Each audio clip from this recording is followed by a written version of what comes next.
Well, just at the end of the wet season at this lagoon at Crooked Tree, and this neat little island that I set my tent up on, well, the way to it's getting flooded out, so I gotta take that down before I can't.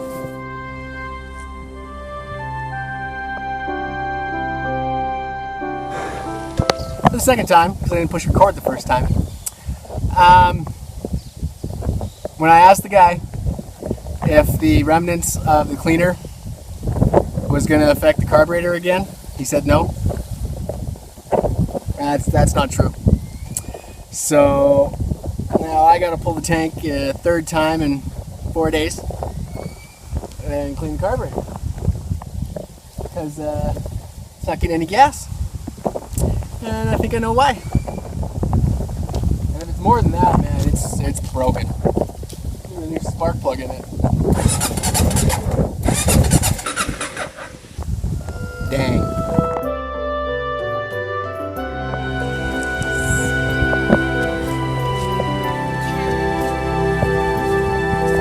Alright, well.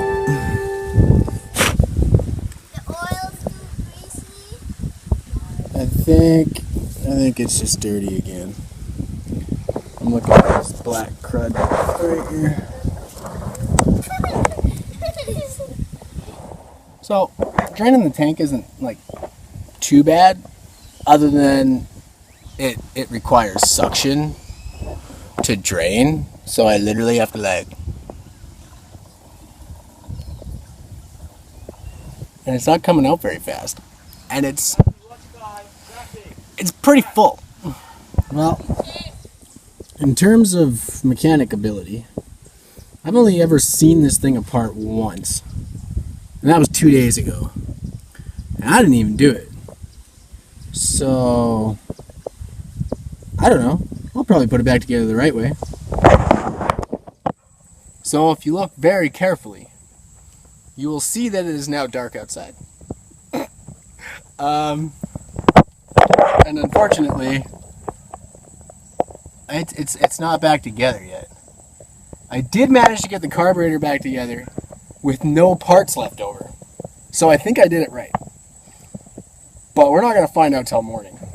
So I'm going to try to get this thing at least sealed, carburetor back in, throw a tarp over it. I hope it doesn't rain, but if it does, it'll have a tarp over it. And if it starts tomorrow, I'll be a happy dude. Happy dude. Got all the dirty gas out.